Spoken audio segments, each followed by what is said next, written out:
Yo, what is going on, guys? Lottery Stocks here. Welcome back to the channel. Welcome to the channel if you are new. Today we have another AMC stock price prediction video. Considering that like button, hitting that subscribe button, and joining the free Discord in the description where we talk stocks and hang out. So that is pretty much all I got to say. Now let's get right into the video. AMC down 1.71% today and had a very weird power hour, and we're going to get into that in 1 second. But first, 2.5 million shares available to borrow.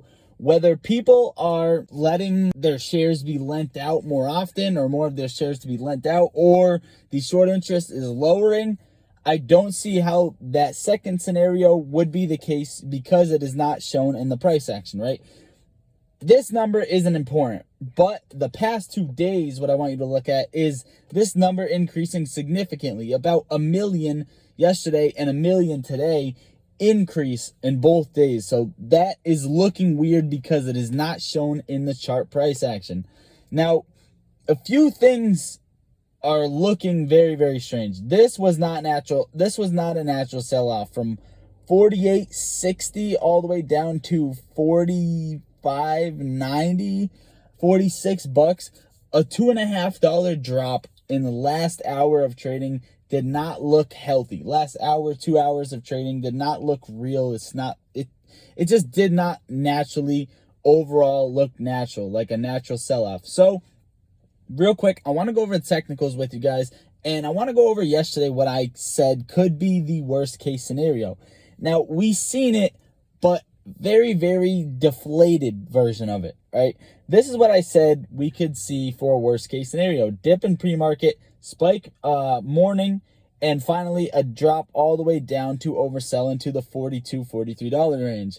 And instead, we saw this minor descend in pre-market, a spike bigger than what I expected, and then a dip back down to the 46. Now, a couple things that I like, right? A couple things that I don't like as well. So I like that we held 46 and we did not break under it. That's looking good for me. The last time we broke under it, we bounced off that $44 level. I didn't even want to see that. And for the price action, we didn't want to see that either. That was a heavy demand zone, and we can actually drag this out more. So this demand zone is pretty much exactly why AMC is holding above 46. Otherwise, they would push us down if they could more. This looks like they tried their very utmost hardest, and they definitely succeeded to push us down. But guys, this just looked very weird to me. Now, before I get into where we can go for tomorrow in the short term, 123,000 calls expiring in the money tomorrow. So no matter what happens tomorrow, I want you to know that you can see a small amount of upswing in the price just because of that. Just because of that. So if you see barely any buying tomorrow, terrible attacks, there's something else going on, right? Obviously, we already went over, if all of these calls, 500,000 plus calls, would be in the money, we would have a massive gamma squeeze. So obviously we're getting attacked crazy. And my best bet is that, so 66% traded to dark pool, 57.8 short yesterday, and the day before we had that weird non-applicable thing when we got torn down like crazy. And now today I'm expecting something weird along the lines of that to happen for tomorrow's data. So I can't wait to get into that for Friday's data.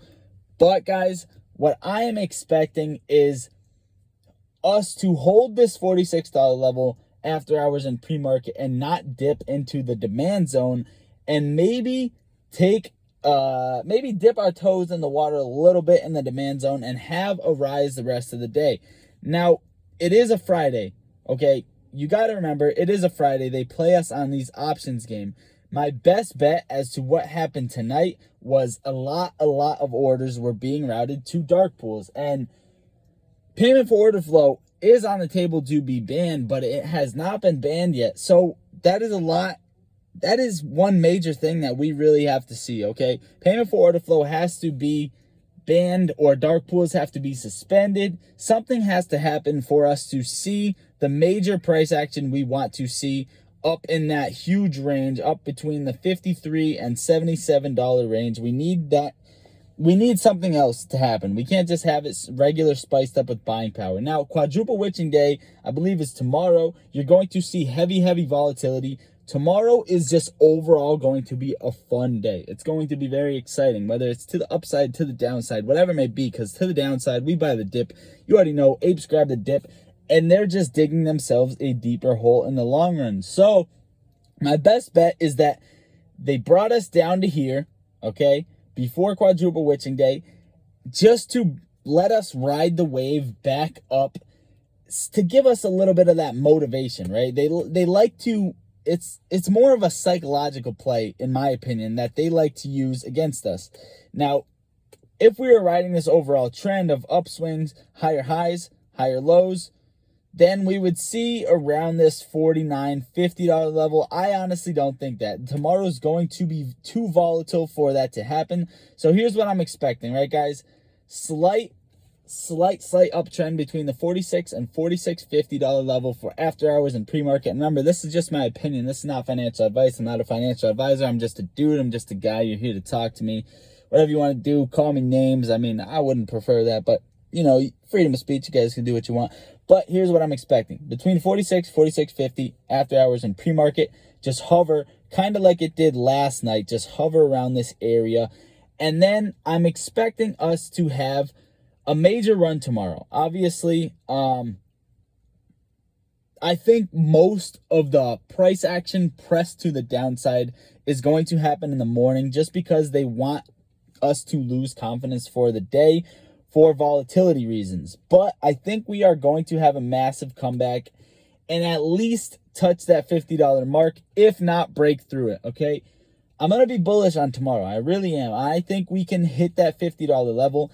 And the major thing I'm looking for is support above that $49 level. Because the last time we came up, we kind of just came up for a couple of days, came back down, never really created a base or support line. I'm looking for us to create some support above this $49 level. So if we hit 50, if we break over, that's beautiful, for sure beautiful. We can keep running, but I'm looking for us to make a base out, especially on a Friday. That'd be beautiful to see, close above $49. That is my bullish outlook for tomorrow. And I'm going to give you really quick the worst case scenario that you could possibly see, just to prepare you for the worst. Do I think it's going to happen? No. But could it happen? Yes, because I'm not a financial advisor. I mean, I'm not a high frequency trading computer, whatever it may be. You guys get the whole spiel, right?